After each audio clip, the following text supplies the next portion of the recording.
I want to remind us in Igbo that something befell us over the last few years. In trying to complain or agitate, paradoxically, we turned the gun on ourselves. I've done this consistently before I became governor. In 2017, when Nnamdi Kanu was first in prison, I led the delegation of prominent Igbos to go to Kuje prison to ask for his release. He came out, we addressed an international press conference. Later, he has been arrested again. We had billboards. Even before this president was sworn in, I wrote a letter to the former president and copied to the then president-elect, the current president, asking for the release of Nnamdi Kanu. So today I also join the Ohanese and Igbo worldwide in making the same call. I want him to be released so that he can join the rest of us, the stakeholders, because we need to sit around the table and have an important debate about the future of the Igbos. Is it the agitation to separate from the rest of Nigeria? I'm not sure. Or is it the agitation to build a prosperous homeland that will become a destination of choice? That is a debate that the Igbos have not had. I said that when I reviewed the book on Biafra by Trudeau Fordinand in 2016 or 2017. I said so, that the Igbos need to sit down and debate and discuss their future in a very important way. It can be won by emotions, it's not by heart, but to win it with our hands. Something dangerous befell us. Our bushes and forests were taken over by criminals pretending to be agitators or liberators. I have said this everywhere and I have no apologies, repeating it a million times. Because a problem that you have not diagnosed, you cannot solve it. Our people went into the bush, all pretending that they were agitating for the liberation of Igbo land, but indeed, while indeed they are criminals, kidnappers, kidnapping our people, and turning an Igbo to become a desolate homeland. The so-called sit at home, who are we hurting? We are killing ourselves. Igbos are killing themselves. And so, Ohanese and Igbo, while we commemorate today, may it become a point of contact for us to become the search for a new Igbo land. Onye Igbo, ọ bụrụ na ị ghọtala vidio a kịta Charles kwuru okwu na ya nọ. Ị mara that na a ga-etipịa gị very soon n'issue of Biafra and still yet agaghị enwe result. Let me tell you something. M na-agba gị okwu wele emotion gị debe n'agụ, mana ya apply ya emotion ya na-aghọta ozi m. Do you understand me? M na-agba gị okwu wele emotion gị n'agụ. The issue of Biafra abụrụ sọsọ one man ga-decide the fate of 60 to 80 millions of ndị Igbo, including other people, so wele okwu Biafra. I don't know if you get my point. Nnamdi Kanu mechagodo pụta tata. If all these stakeholders now ga-akpọ ya anọ meeting and ihe ọbụla ga-agba outcome of that meeting ka ga-efolo. Nnamdi Kanu sịkwazie no. It means that the same people a na-ekponyere ya aja na garị ka na-ekponyere ya aja na garị.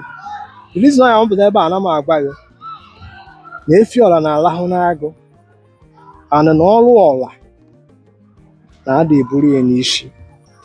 Ebe ị ga-atụkwasị ya bụ ebe a were uche na-aga. Ọtọ na uche bụ mmadụ. Uche kwa gị, the man ya lelu ya destination.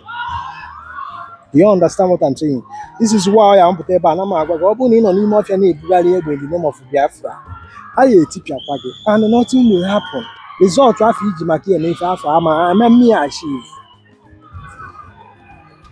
Ndị na-eje ije Nnamdi Kanu nkịta aba bụ the leaders.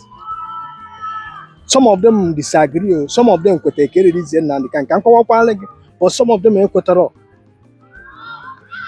because of gịnị political interest. Now, ndị afọ na-eje n'ije ahụ ka ahụ ewepụta anapụta Nnamdi Kanu n'ọnụ agụ ọnụ. Ọ dịghị ka ọnụ ọbịa ha ya enwe ifefa ya na kọmiti okwu ha ya na-ekwu. You think na emecha kịta Nnamdi Kanu pụta na ya na fancha niile ama nọ na round table, the way discuss the way forward bụ afọ enwere any politician nọ na Nigeria bụ onye Igbo ga-ekwete ka e divide ya Nigeria 30 or ka hapụ ịkọ 50, 30 to 40% of Igbo billionaires I support that ideology. Even now, I go fat, the on ground. You like your emotion gonna jump up and down. I get tipiaki. Idekwa kande dalada. Feel like a putana akogiri. Choboni ye threaten ega akwatu. In issue of nature, in what Biafra, but when one leg with the rice of village, but even now, that now, what is on ground in Nigeria? Abro's issue of Kataketa na Nigeria no katoa and in a Chanaga no Nigeria. You are wasting your time. The only Ogwagan Yana revolution. Revolution no gather that now every part of the country. Only Obonaga decide about every region all over. When all come get the Kataketa is an Igbo and Nigeria no such thing will not happen. If you're not bagable, real.